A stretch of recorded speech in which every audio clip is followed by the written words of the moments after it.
A série britânica Adolescência, com só 4 episódios, está balançando o debate sobre a juventude contemporânea. O drama explora as influências tóxicas, misóginas e machistas que os jovens estão expostos na internet. E narra a história de Jamie, um garoto de 13 anos acusado de um crime bárbaro numa escola. A trama não se resume ao crime em si, mas trata também das causas que levaram o Jamie ao extremo, como bullying, despreparo emocional e a falta de apoio psicológico. A produção já é considerada uma das mais importantes do ano, tanto que o primeiro-ministro britânico, o Keir Starmer, autorizou a exibição em escolas públicas do Reino Unido. Starmer disse que foi profundamente impactado e que a série expõe verdades que os adultos precisam encarar. No Brasil, os casos de ansiedade e depressão entre adolescentes dispararam nos últimos anos. A presença de psicólogos nas escolas é insuficiente e casos extremos, inclusive automutilação e suicídio, aumentaram, principalmente no pós-pandemia. Sou Gabriela Varela, esse é o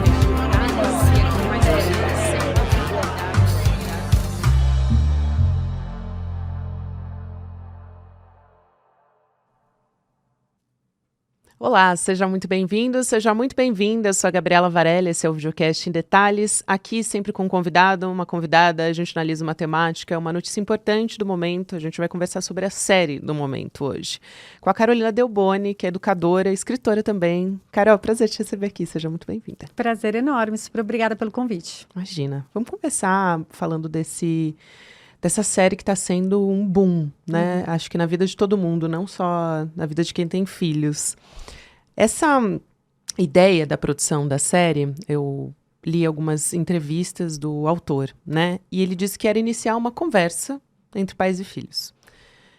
E aí, levando em conta essa sua experiência, como é que os pais podem conversar com seus filhos, adolescentes, levando em conta um diálogo da série, que é muito bom. Depois que tudo já aconteceu, os pais, eles estão ali tentando entender onde é que eles erraram, se eles erraram, o que eles poderiam ter feito de diferente. E aí um fala para o outro, não, você foi o melhor pai que você poderia ter sido, você foi a melhor mãe que você poderia ter sido. É uma cena bem emocionante, inclusive, né? Mas o fato é que eles não sabiam o que estava acontecendo com o filho deles, né? O filho ficava no quarto, ele estava tendo acesso ali, por meio da internet, à violência. Ele estava sofrendo também violência na escola. Então, tudo isso estava acontecendo. O que dificulta esse diálogo? Eu estou trazendo essa cena extrema da série para a gente tentar entender. É geracional? É tecnologia? O que é? Gabriela, eu acho uma ótima pergunta, porque se a gente não olhar para esse lugar, né, dessa relação entre pais, famílias e adolescentes, a gente vai continuar, de certa forma, se debatendo com problemas ou com casos de violência como esse, né? A gente sabe que a série, ela nasce depois de 2 crimes que foram cometidos na Inglaterra, de meninos contra meninas, né? Então, foram violências praticadas contra meninas nessa faixa etária da adolescência. Então, é a partir desses casos que o autor escreve o roteiro da série. E entre várias coisas, o que ele mostra ali pra gente é esse abismo geracional que a gente tem entre pais, adultos e adolescentes, né? Até na comunicação, né? Nos emojis. Tudo. Exato. Então, assim, o que ele mostra ali, que pra mim é muito gritante e, de certa forma, aparece para muitas famílias, é como os adultos hoje em dia na sociedade, daí vale isso, não só pai, mãe, né, mas assim, adultos de maneira geral, não sabem quais são os códigos da adolescência, não sabem quais são os códigos e qual é a cultura dessa geração de adolescentes. Então, como é que eu me comunico com eles se eu não entendo o mundo deles, se eu nem conheço o mundo deles, né? Eu sempre falo que é muito diferente porque a gente se inteira de tudo do universo da criança. Então, a gente sabe qual é a música preferida da criança, quais são os desenhos animados, quais são os personagens. Se você levar ela numa loja de brinquedos, você sabe diretamente onde você vai, porque você sabe o que o seu filho gosta. E quando ele entra na adolescência, a gente acha que a gente não precisa mais se interessar pelo universo do adolescente. Então, você não sabe quais são as músicas que seu filho escuta, ou sua filha, você não sabe qual é o tipo de lugar que ele gosta de ir, quem ele segue nas redes sociais. E, normalmente, quando você tem essa informação, você tende a criticar. A gente critica muito o adolescente, a gente Que é o julga contrário muito. de quando é uma criança, né? Exatamente, tudo é lindo, tudo é deslumbrante, né? Eu digo que a gente tem um encantamento pela infância e quase que um desprezo pela adolescência. E esse desprezo aparece nas relações, né? Então, vai ficando cada vez mais difícil me relacionar com o adolescente, porque eu não gosto daquilo que vem do universo dele, eu julgo como sendo pior ou menor ou, né, vazio, e eu vou perdendo os laços com aquele adolescente. E o adolescente, por outro lado, ele vai perdendo a possibilidade de estabelecer relação com um adulto, né, para que ele possa procurar, para que ele possa se abrir quando algo acontecer. Então, a primeira coisa é a gente enxergar de que existe um buraco geracional gigantesco e a primeira coisa que a gente deveria fazer ou procurar fazer é se interessar pelo universo, pela cultura adolescente. E isso passa pelo ambiente digital, né? Porque a gente está falando de uma geração que vive na cultura digital. A cultura digital faz parte da fase de crescimento deles. Então, ou eu me intero do que acontece ali, de quais são os lugares onde eles circulam, quem são as pessoas, qual é a modinha, qual é, né, o que está acontecendo, ou eu vou ficar de fora. E daí eu não vou ler esses sinais que aparecem na série, por exemplo. Sim. Eu estava conversando um pouquinho antes de entrar aqui para a entrevista com a Juliana Zaroni, que trabalha aqui, é maquiadora, e ela tem um filho adolescente. Ela estava me contando algumas coisas, por exemplo, ela estava falando, hoje em dia não é mais balada, que nem era na nossa época, é resenha. Uhum. Eles se reúnem em espaços assim mais caseiros. Enfim, esse tipo de coisa é muito importante, que a gente está falando sobre essa diferença de gerações e o conhecimento, né, de se relacionar, que é diferente. Às vezes os pais não entendiam as gírias, se eu for pensar... Na minha época, os pais não entendiam as gírias, mas não entendem muito os significados ali. Aí hoje a gente vê na série os emojis, que cada um tem um significado. São formas de se relacionar que os pais, às vezes, não fazem ideia de como que funciona, né? E aí tem uma psicanalista, uma psicóloga, na verdade, especialista em adolescência, que é a doutora Ken Caswell, que eu estava dando uma lida antes da gente conversar, chamando a atenção dos pais para os perigos que existiam no passado também. E ela está falando justamente sobre essa importância do diálogo que você trouxe agora. Então, a gente assistiu a Adolescência e a gente todo mundo ficou chocado. Né? A gente ficou preocupado com rede social, com masculinidade tóxica, com radicalização online. Uhum. Tudo isso são medos concretos, eles são importantes, mas ela chama a atenção de que já existiram outros medos no passado. Então, o medo dos videogames, da violência nos videogames, com o surgimento das TVs, que os adolescentes ou as crianças também, iam passar o dia inteiro assistindo TV, e de que maneira isso poderia comprometer o cérebro, por exemplo, e por aí vai. E ela diz, a gente acaba focando nos medos, em punir, e não... se atenta para o que a gente pode fazer, né, em relação a dar atenção ao que eles possam estar passando, a um sofrimento, à escuta, a estabelecer esse diálogo, que eu acho que é o que você estava dizendo, né?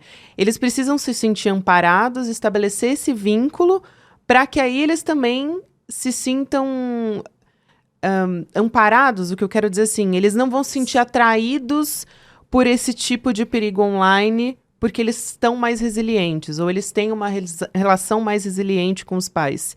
Faz sentido? Faz sentido.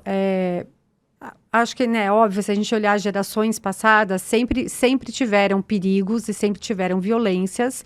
O que a gente tem hoje, na verdade, a grande diferença é que a gente tem uma violência que ela é muito mais escalonável e escalonada. E a diferença é que esses lugares novos onde o adolescente interage, ele interage com outras pessoas. A televisão que eu assistia quando eu era adolescente, não tinha ninguém interagindo comigo. Hoje é praça pública. Hoje é praça pública, exatamente, né?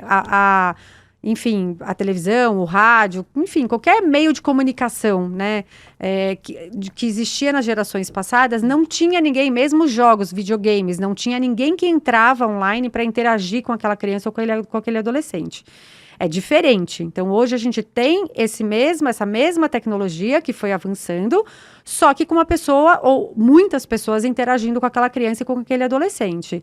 E o mesmo aviso que a gente dá, ou que a gente ensina para uma criança, que ela não fala com estranhos na rua, a gente, de certa forma, ensina para que ela não fale com pessoas desconhecidas nas redes sociais.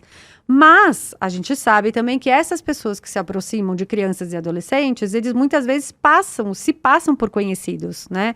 E é muito fácil você ali manipular uma criança ou um adolescente, porque eles estão suscetíveis a uma série de coisas e não tem ainda uma maturidade, nem um conhecimento para identificar o que é uma mentira, o que é uma tentativa até de aliciação, né, daquele adolescente, enfim. E o adolescente, ele está aberto nesse ambiente. A adolescência, uma coisa que é importante a gente entender, assim, o adolescente, ele precisa das relações sociais. A adolescência, ela se desenvolve e o adolescente se constitui a partir da relação com o outro. Então, por isso que para ele é tão importante pertencer a um grupo, ser aceito a um grupo. Quando esse adolescente não consegue fazer isso no ambiente físico, né, no que a gente chama de presencial, ele tem hoje em dia a alternativa do ambiente virtual. Ele é validado. Exatamente, para tentar ali achar um grupo de pertencimento e ser validado, ser reconhecido. Só que esse menino ou essa menina, quando vai para esse grupo online, ele já está fragilizado. Ele já está, né, assim, pensa que você está construindo a sua autoestima. Você já está com uma autoestima mais fragilizada, você está com uma identidade mais fragilizada, então você está mais suscetível a uma série de coisas. O que te chamarem ou o que te elogiarem, digamos assim, você começa a sorrir.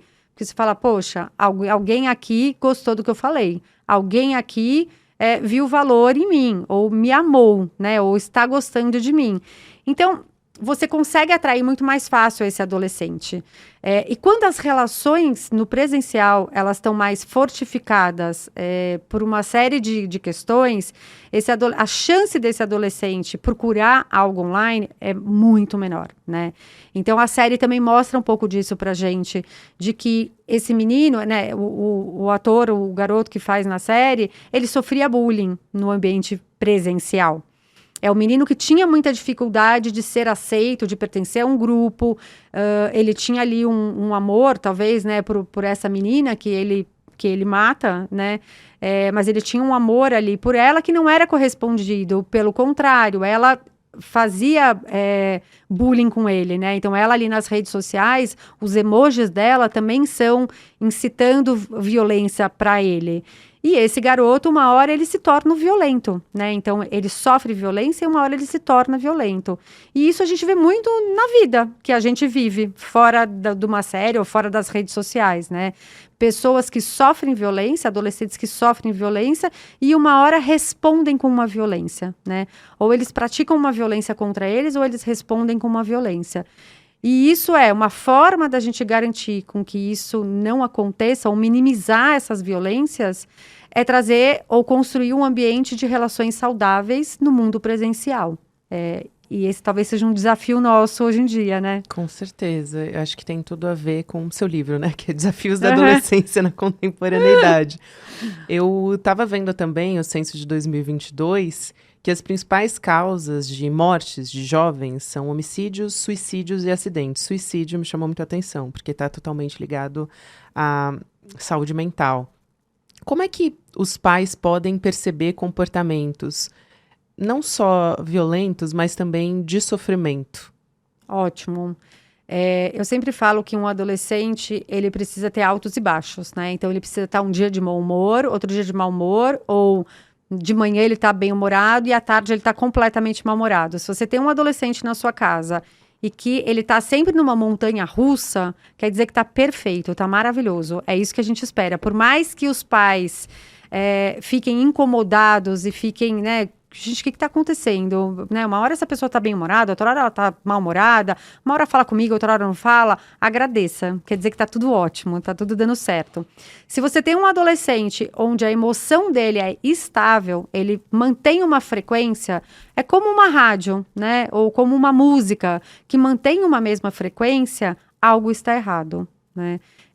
Então, esse é um sinal. Eu falo que o adolescente, ele fala muito mais pelo silêncio do que pela fala.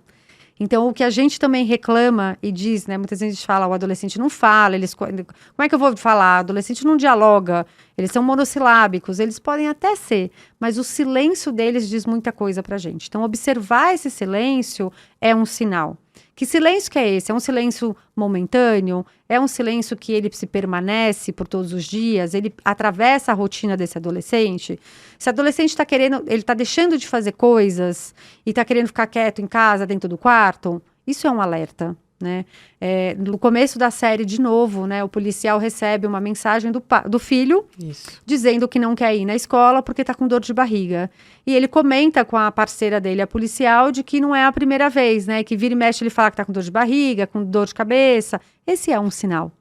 Quando o adolescente se retira das relações sociais, escola, clube, praça, shopping, enfim, onde quer que ele circule, é um sinal para a gente de que algo está acontecendo.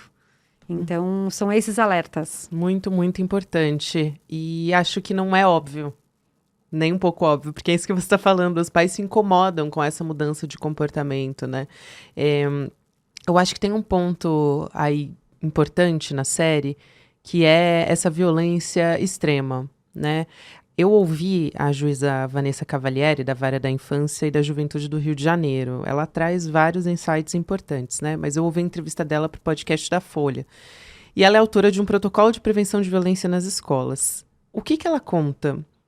Que esses crimes, como o que a gente viu em adolescência, eles raramente apareciam no judiciário há 5, 6 anos atrás. E que houve um aumento. Por que é tão fácil, e aí a gente pega esse exemplo, né, da radicalização, que eu acho que é uma das maiores preocupações que a gente tem com esses adolescentes nesses meios. Por que é tão fácil cooptar criança, adolescente, para o extremismo nesse ambiente virtual? E aí a gente leva ali na ponta a ver o aumento de crimes como ela está vendo, né? Sim. E é um aumento bem considerável. Ainda não tem dados, ainda não tem números, né? Não é quantificado, mas, por exemplo, esse ano saiu um estudo da Child Fund, que é uma instituição que cuida, né? Trabalha com crianças, saúde e prevenção de crianças e adolescentes, e ali ele mostra que aumentou em 30%, por exemplo, o número de adolescentes, de denúncias de adolescentes que já sofreram violências online. E normalmente elas são praticadas ou por outros adolescentes ou por um jovem adulto, né? E esse jovem adulto é quem costuma cooptar essas crianças e adolescentes para grupos extremistas. A gente vê na série que é a misoginia, né? Então é esse masculino extremamente tóxico, extremamente violento e que tem a mulher num lugar de submissão extrema e por conta disso, pratica-se violência contra as mulheres, né?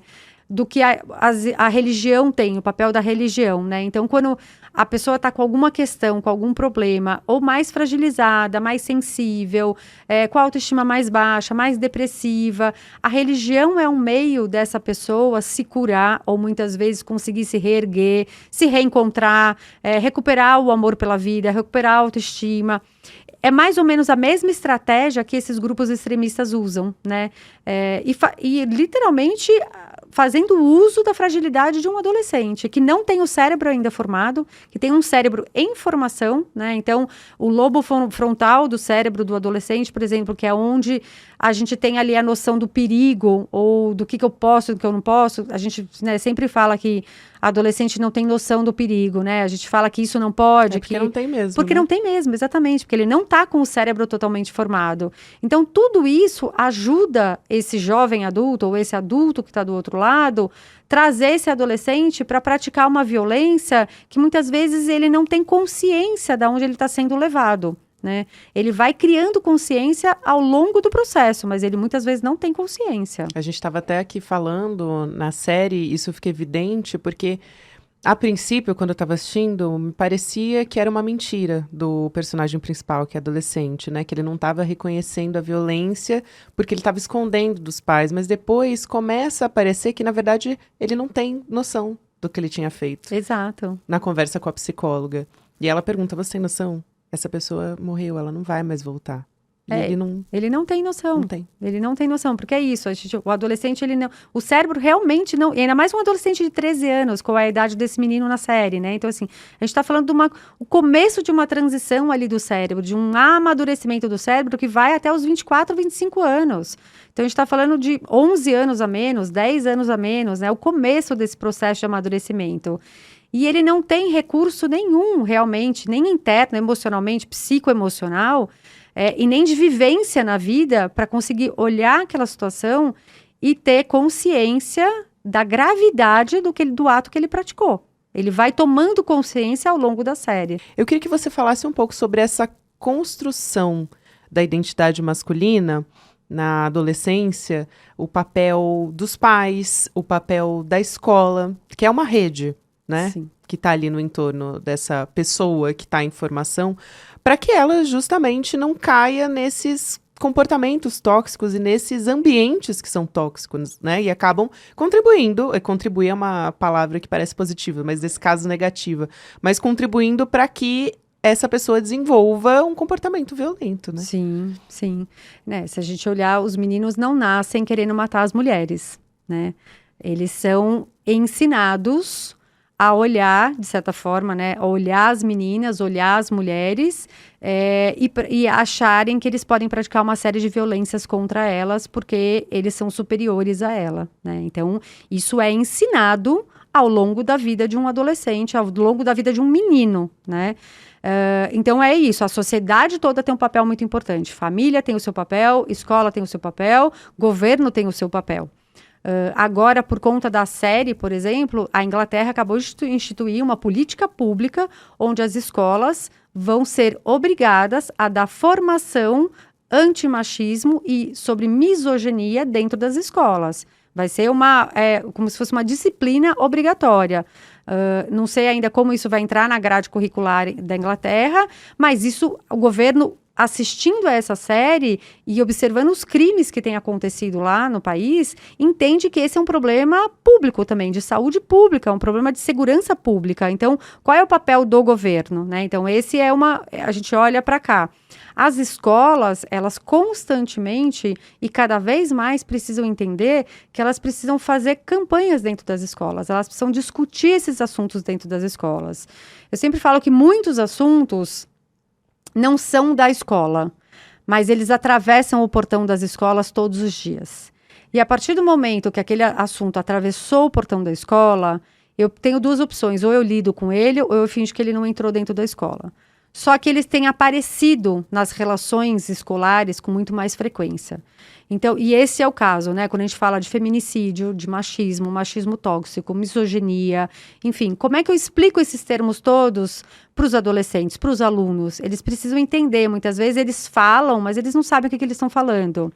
Então, de campanhas mesmo, né? Igual o governo tem campanha, as escolas fazerem campanhas e trazerem os alunos para participarem disso, né? Então, eles vão pesquisar, eles vão construir os cartazes, eles vão construir as falas, né? A gente vai mudar alguma coisa na biblioteca da escola? Tá faltando livros sobre mulheres? Que tipo de mulheres? Que tipo de livros são esses? Que conteúdos que são esses, né? E dentro de casa, a mesma coisa, pensando no ambiente familiar. E pensando, né, as famílias ali que tem um pai, que tem um homem dentro dessa casa, que lugar que é esse que esse homem vai ocupar, né? E que sentimentos e que emoções também que esse homem vai poder colocar para fora dentro daquele ambiente familiar e dentro do lugar onde ele circula, né? Ou se vai ser reprimido, Ou né? se vai ser reprimido, é isso, assim, é um pai que expressa o seu carinho, como que ele expressa esse carinho? Tem abraço, tem choro, tem uma risada descontrolada, ou é tudo muito certinho, muito controlado, muito, né, as emoções são muito medidas. A mesma coisa, na relação com essa mulher nessa casa, é uma relação mais igualitária? Como é que é dividido o papel dentro de casa? Ou a gente tem ali de novo, né, o clássico da mulher fazendo todas as tarefas da casa e o homem esperando ser servido. Tudo isso vai passando, são códigos, são sinais que a gente está emitindo para esses adolescentes, principalmente para esses meninos. Então, tem uma série de lugares na sociedade que a gente precisa mexer, né? Nossa, é excelente isso, muito importante. E tem cenas ali dentro da escola também que mostram o despreparo dos professores também, né? É bem claro. Você vê que tem uma professora que está guiando ali, conduzindo as coisas que ela não faz ideia do que está acontecendo. Nada. Aquela cena, tem um episódio que é inteiro dentro da escola, né? Esse. E esse episódio, ele é desesperador no sentido que você vê a falência do sistema da educação, né? Então, uma educação que não tem condições nenhuma de dialogar com o adolescente, que se perde e que não tem autoridade sobre o adolescente, não tem diálogo com o adolescente, não conhece nada do universo do adolescente, né? Então você vê aquele caos dentro daquela escola, os professores falam as coisas para os alunos não prestam atenção, não estão nem aí, viram as costas, eles não têm ideia, a quantidade de bullying que aparece dentro daquela escola é uma coisa assustadora. Claro que ali a gente tem um extremo, né, para radicalizar uma situação, mas a gente tem isso em cotidianos de escola, né? O educador, para ele poder dar aula na educação infantil e fundamental 1, né, que é ali primeiro, segundo, terceiro, quarto ano, ele precisa ter cursado pedagogia. Ele tem que ter o diploma de pedagogo. Ali ele aprende não só matemática e português, mas ele aprende o funcionamento da criança, o cérebro da criança. O professor que vai dar para adolescente, ensino médio, Fundo 2 em ensino médio, ele fez a faculdade de física, de química, de letras, ele não entende nada sobre o funcionamento daquele adolescente. E isso aparece ali também de alguma forma, né? Com certeza. Eu quero trazer um debate importante, que é muito colocado por conta da série, que é sobre a vigilância, né? Sobre o monitoramento do que esse adolescente está fazendo, no celular principalmente, mas no computador, na internet. Até onde é possível fazer isso? A gente estava até conversando aqui, né, antes da entrevista, do quanto isso tem que estar aliado a outras coisas. E aí a questão da escola com o celular, que hoje a gente tem, que foi o banimento dos celulares nas escolas, né? Se você acha que isso foi positivo e que esse é um caminho. Emergencialmente, esse é um caminho.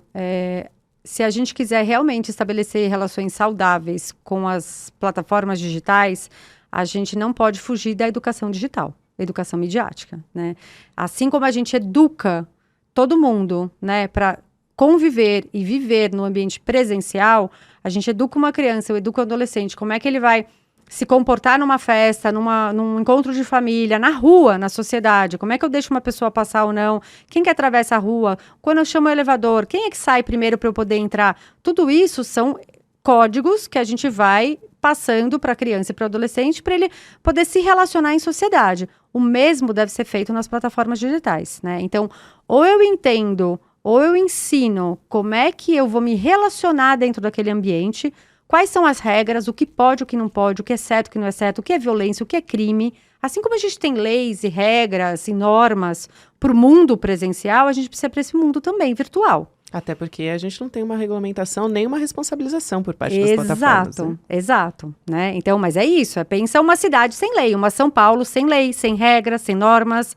A gente ia ter carro batendo em todas as esquinas e pessoas se matando em todas as esquinas, né? Então, é isso, basicamente, que a gente tem dentro das plataformas digitais.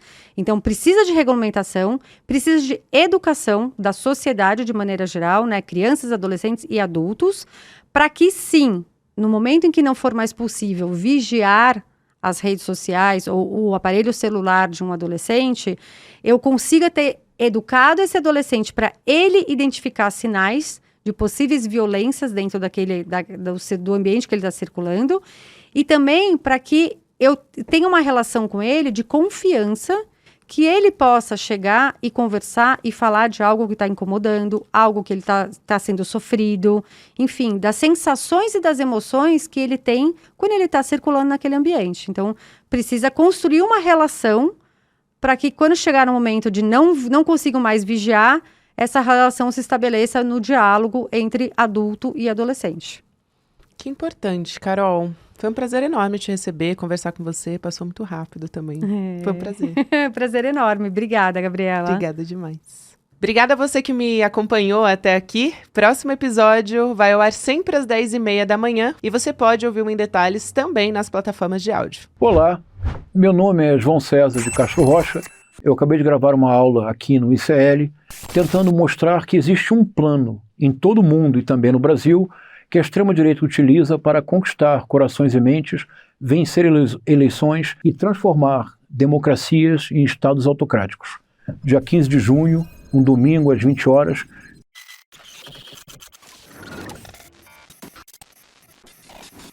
O ICL está em todo lugar, na palma da sua mão, na TV da sua casa e até nos seus ouvidos. Para ir além da manchete e mergulhar com apuração e contexto de verdade, acesse iclnoticias.com.br. Siga o ICL, compartilha e vem com a gente. Informação para quem pensa.